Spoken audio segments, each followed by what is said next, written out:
Good evening, Dr. Jayaprakash, and welcome again to another episode. Thank you. Today is World No Tobacco Day, so let's talk about it. Uh, my question to you is, why is World No Tobacco Day celebrated? Actually, when we look about it, tobacco is fairly a very common problem around the world. मतलब बहुत सारे लोग ले रहे हैं और when we ask someone कि whether you do any drugs, कोई नशा करते हो क्या, तो टोबैको लेने वाले को तो मालूम ही नहीं होता कि नशा कर रहे हैं. Most of the time tobacco को तो वो नशा मानता ही नहीं है. ठीक है, तो इन और tobacco as such if we see medically, tobacco is much more harmful than even many other drugs of abuse. कि जितने नशे की चीजें हैं उनमें से ज्यादा नुकसानदायक है बल्कि टोबैको की वजह से जितना कैंसर होता है वो किसी और सब्सटेंस की वजह से नहीं होता है. तो 1987 के अंदर पहली बार नो टोबैको डे बनाने का प्लान हुआ था 7 अप्रैल को. फिर वर्ल्ड हेल्थ ऑर्गेनाइजेशन ने अगले साल से 1988 से 31 मई को हर साल वर्ल्ड नो टोबैको डे बनाने का ऐलान किया और तब से रफली हर साल बन रहा है.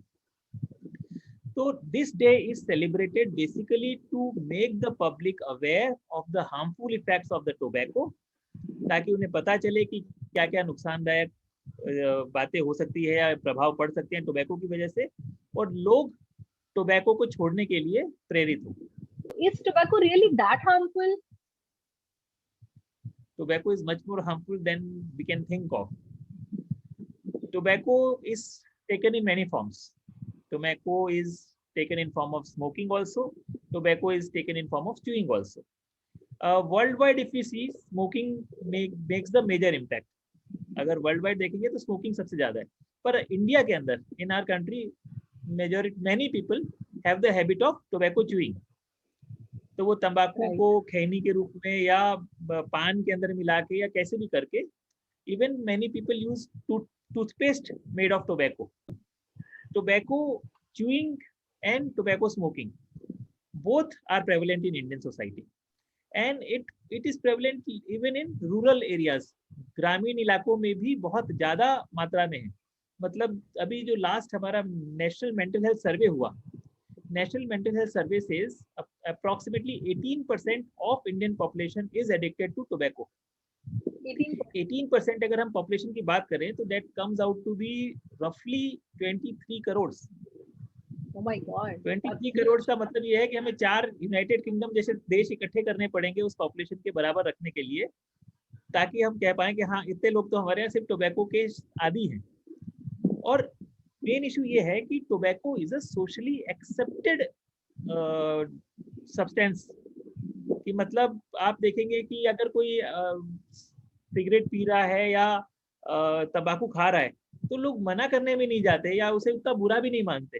और घर परिवार के लोग आस पास में जैसे पूरी फैमिली के लोग एक दूसरे से मांग के तंबाकू ले रहे होते हैं. और जो पाउचेस होते हैं वो छोटी छोटी पान की दुकान तक पे बिक रहे होते हैं, किराने की दुकान पे बिक रहे होते हैं. And it's easily available, very cheap and very harmful. Even it is glamorised through advertising और थ्रू मीडिया और थ्रू फिल्म्स. पर मेन थिंग इज कि majority of the population doesn't know their harmful effects. जैसे lung cancer है या mouth cancer है या even intestine cancer है या यूरिनरी ब्लैडर का जो कैंसर है, that can be an effect of nicotine use. तो निकोटीन एक तरह से जो हमारी ट्यूमर सप्रेसर जीन्स होती हैं उनको दबाता है, तो ट्यूमर और पनप जाते हैं या कैंसर पनप जाते हैं. कैंसर के अलावा निकोटीन जो है वो एक तरह से लंग्स की दूसरी बीमारियां भी करता है. तो इसे हम इस तरीके से देखें, स्मोकिंग के क्या हार्मफुल इफेक्ट्स हो सकते हैं और निकोटीन च्यूइंग के क्या हो सकते हैं. स्मोकिंग के देखेंगे तो लंग की बीमारियां, एस्थमा, फिर other types of cancer. Even smoking can cause gastritis, peptic ulcer. ठीक है, इंटेस्टाइनल प्रॉब्लम्स, ये सब स्मोकिंग की वजह से भी हो सकती है. जैसे हम बोलते हैं अल्सरेटिव कोलाइटिस. ठीक है, या तो कई सारी बीमारियां जो हैं वो स्मोकिंग की वजह से हो सकती है. टोबैको च्यूइंग की वजह से एक तो डेंटल हाइजीन बहुत खराब हो जाता है, लोगों को आपके दांत सुंदर नहीं दिखते. ठीक है, इसके अलावा सुंदरता के अलावा tobacco chewing is a major cause of oral cancer, मतलब टंग का कैंसर या ओरल Yes. कैविटी का कैंसर, या एक तरह से बहुत से यंग लोगों को कैंसर हो जाता है, और जिसकी वजह से कई बार उनकी सर्जरी भी करनी पड़ती है, और कई बार उनको जान से भी हाथ धोना पड़ता है. Even tobacco can cause breast cancer also. Tobacco can cause most of the cancers of the body. और टोबैको जो स्मोकिंग है उसकी वजह से एक और प्रॉब्लम जो आता है, दैट इज पैसिव स्मोकिंग. पूरे विश्व के, पूरे वर्ल्ड के सभी देशों को टोबैको के ऊपर प्रॉपर लॉस बनाने की जरूरत है, और उसे पब्लिक अवेयरनेस की जरूरत है, ताकि, क्योंकि बच्चे भी बहुत जल्दी एडिक्ट हो जाते हैं जब पेरेंट्स को देखते हैं और घर में बाकी लोगों को देखते हैं, तो they also become very quickly addicted. और क्योंकि कई बार हम किससे इंस्पायर होते हैं, हम इंस्पायर होते हैं मान लीजिए फिल्म स्टार से, तो फिल्म स्टार्स को भी कई बार वो स्टाइलिश दिखाने के लिए टोबैको का यूज होता है या अल्कोहल का यूज Yeah. होता है, और उस वजह से कई बार एक्सपेरिमेंटल स्टेज से. दूसरी चीज ये है कि tobacco many times starts as a gatekeeper drugs, की पहले टोबैको स्टार्ट हुआ, उसके बाद उसका हायर नशा या जॉइंट्स या बीड्स या कैनाबिस, या उसके बाद फिर उसके और हायर नशे आ गए. तो निकोटीन या टोबैको जो है कई बार नशे की दुनिया में किसी इंसान का पहला कदम हो सकता है. तो अगर उसने Right. ये चालू किया तो हो सकता है भविष्य में वो और बड़े नशे करे और उसकी और बड़े. जान को और स्वास्थ्य को और बड़े खतरे उत्पन्न हों. What is the difference between habit and addiction? Actually, addiction is an older term. Nowadays we use dependence. Dependence. Dependence. तो डिपेंडेंस बेसिकली दो टर्म्स हैं जिनमें एक हम कहते हैं टॉलरेंस और एक कहते हैं विड्रॉल. डिपेंडेंस हम तब कहते हैं जब कोई भी इंसान कोई भी चीज या नशा ले रहा है और उसे सेम इफेक्ट लेने के लिए, मान लीजिए मैं पहले एक सिगरेट ले रहा था, पर एक सिगरेट से अब मेरे दिमाग को वो हाई या वो किक या वो सुकून नहीं मिल रहा जो मैं तलाश रहा था, तो मुझे एक सिगरेट के लिए टॉलरेंस हो गया, मुझे 2 लेनी पड़ रही है उसी इफेक्ट के लिए, और कुछ समय बाद मुझे 4 लेनी पड़ रही है, और कुछ समय बाद मैं 10 और फिर 20 और फिर चेन स्मोकर. तो जो धीरे धीरे नशे की मात्रा बढ़ती जाती है वो बढ़ती जाती है टॉलरेंस की वजह से, कि हमारे जो ब्रेन के जो रिसेप्टर्स होते हैं वो धीरे धीरे उस दवाई के अभ्यस्त आदी हो जाते हैं, और उन्हें उस मात्रा में वो दवाई काम नहीं करती, मात्रा बढ़ानी पड़ती है. Right. तो ये डिपेंडेंस का लक्षण है, टॉलरेंस डिपेंडेंस का लक्षण है. और दूसरी चीज है विड्रॉल, कि अगर मैंने नहीं लिया, या मैं पहले 10 लेता था सिगरेट और आज मैंने 5 ली, कम करने पर भी या एकदम से बंद करने पर भी फिजिकल और साइकोलॉजिकल दोनों तरह की डिपेंडेंस हो जाती है. तो फिजिकल विड्रॉल्स भी आते हैं और साइकोलॉजिकल विड्रॉल भी आते हैं. साइकोलॉजिकल विड्रॉल में एकदम से ऐसा लगता है कि कैसे भी करके मुझे मिल जाए, दिमाग अस्थिर हो जाता है, कंसंट्रेशन कम हो जाता है, घबराहट हो जाती है, बेचैनी हो जाती है, किसी काम में मन नहीं लगता, एक तरह से हम कहते हैं डिस्फोरिया हो जाता है, मतलब चिड़चिड़ा हो जाता है आदमी. तो ये तो साइकोलॉजिकल विड्रॉल के सिम्टम्स हो गए. फिजिकल विड्रॉल इंसान को दर्द होने चालू हो जाते हैं कि मैं सिगरेट नहीं पी रहा, इसका मुझे शरीर में दर्द हो रहे हैं, कि मुझे लूज मोशन या कोई फिजिकल कॉन्स्टिपेशन इस टाइप के सिम्टम आ जाते हैं. तो गैस्ट्रो इंटेस्टिनल सिम्टम आ सकते हैं, रेस्पिरेटरी सिम्टम आ सकते हैं. तो ये जो बॉडी रिलेटेड सिम्टम्स आते हैं उन्हें हम फिजिकल विड्रॉल्स कहते हैं.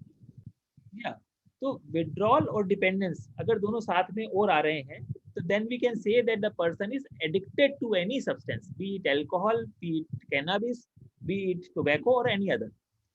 आपने कई लोगों को सुना होगा कि भाई जो लोग क्रोनिक स्मोकर्स हैं या स्मोकर्स हैं वो बोलेंगे कि हम तो फ्रेश ही नहीं हो पाते जब तक हम सिगरेट नहीं पी लें.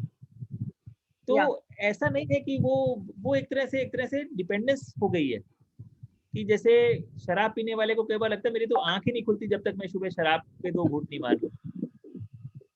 ठीक है, तो वो एक तरह से डिपेंडेंस का लक्षण है. और डिपेंडेंस मतलब वो कदम जहाँ पे हमें वापस आने की जरूरत है, क्योंकि अगर हम आगे बढ़ते गए तो हम शरीर को और अपने दिमाग को बहुत नुकसान करेंगे. तो ये वो अलर्ट्स, एक तरह से वार्निंग साइंस हैं जहाँ पे हमें समझ आ जाना चाहिए कि अब डैमेज स्टार्ट हो चुका है और अब हमें पीछे कदम करने की जरूरत है, ताकि हम अपने को भी और अपने परिवार को भी बेहतर एटमॉस्फेयर में ले पाएं. What are treatment strategies for nicotine cessation? देखिए, सबसे first and foremost is motivation.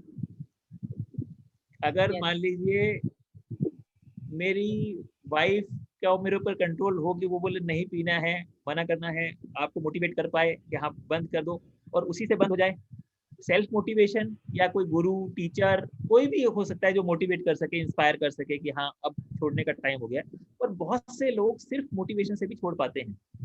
आप देखेंगे कई लोगों को कि कोई बोलेगा कि हाँ पहले मैं सिगरेट पूछता था, मेरे को गुरुजी ने मना किया या मेरी गर्लफ्रेंड ने मना किया, उसके बाद मैंने छोड़ दी। ऐसे लोग हैं। पर कई बार सिर्फ मोटिवेशन से छूट नहीं पाती, आपको अलग अलग तरह की स्ट्रेटेजीज और डिसाइड करनी पड़ती है। तो कुछ सेल्फ हेल्प ग्रुप्स होते हैं। सेल्फ हेल्प ग्रुप मतलब जैसे अल्कोहलिक एनोनिमस टाइप का ग्रुप होता है, वैसे निकोटिन एनोनिमस टाइप का ग्रुप है।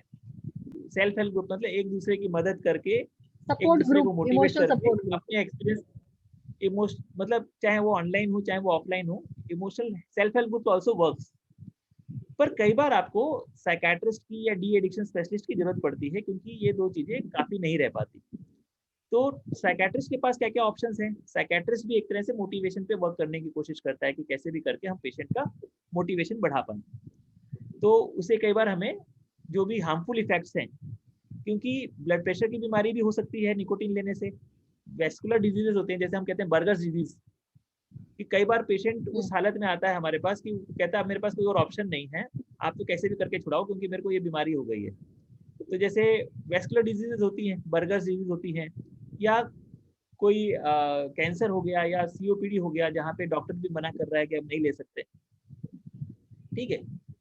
तो वहाँ पे apart from motivation other drugs can also be used. एक होती है एंटी डिप्रेसेंट है जिसे कहते हैं बुप्रोपियोन। बुप्रोपियोन हैज हाँ। Also shown anti craving effect in tobacco. फिर एक नई मार्केट हुई है ड्रग जिसे हम कहते हैं varenicline. Varenicline is also useful. Then there are nicotine replacement therapies.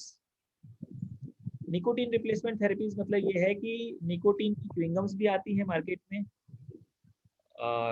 Patches भी आते हैं, ट्रांसडर्मल पैचेस जो स्किन के ऊपर लग जाते हैं, या इम्प्लांट्स भी आते हैं। तो patches patches are quite common nowadays. तो वो आपको डेली कुछ ना कुछ निकोटीन की सप्लाई करेंगे और उनको आप धीरे धीरे टेपर ऑफ कर सकते हो। मतलब पहले हमने जैसे 21 मिलीग्राम का पैच लगाया, फिर हमने 14 का लगाया, फिर 7 मिलीग्राम का लगाया, तो धीरे धीरे करके हम उसको टेपर ऑफ कर सकते हैं। तो कोई भी एडिक्शन हो उसके अंदर जब हम छोड़ने की कोशिश करते हैं तो एक फेज आता है जिसे हम कहते हैं विड्रॉल, जिसकी हम पहले बात कर रहे थे, physical withdrawal, psychological withdrawal. Right. उस विड्रॉल को मैनेज करना इवन बाय सब्स्टिट्यूशन, कि हमने निकोटीन रिप्लेसमेंट थेरेपी दी और उसे धीरे धीरे कम किया, उसे एक तरह से हम कहते हैं डिटॉक्सिफिकेशन। तो जो पैचेस हैं या च्युइंगम्स हैं वो एक तरह से हमारे निकोटीन रिप्लेसमेंट थेरेपीज का काम करती है, और उसके राइट। थ्रू बहुत से लोग निकोटीन के नशे को छोड़ पाते हैं। तो इसके लिए बहुत जरूरी है सोसाइटी में अवेयरनेस, क्योंकि जैसा मैंने इनिशियली कहा कि ज्यादातर लोगों को तो पता ही नहीं है कि जो हम ले रहे हैं उसके नुकसान भी हैं।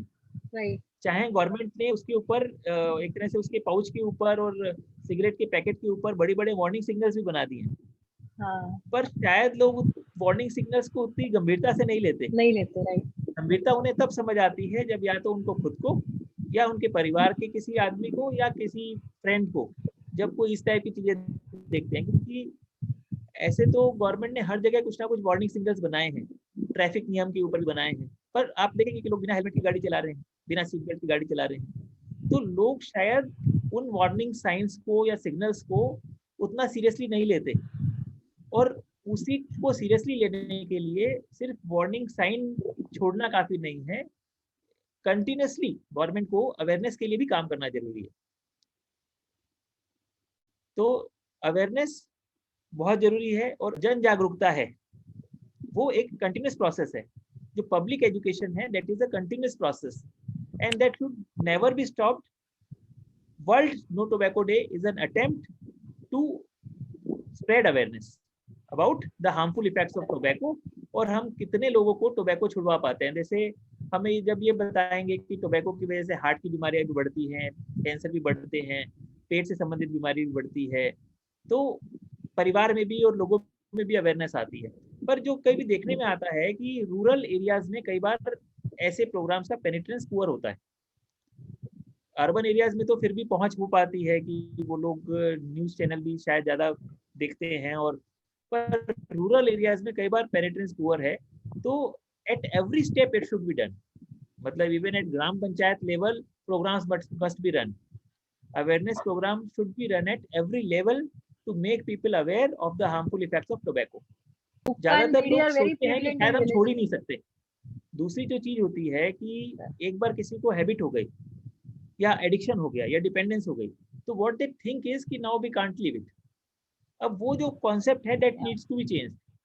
With treatment, with motivation, they can change, they can stop, and they can lead a no tobacco life.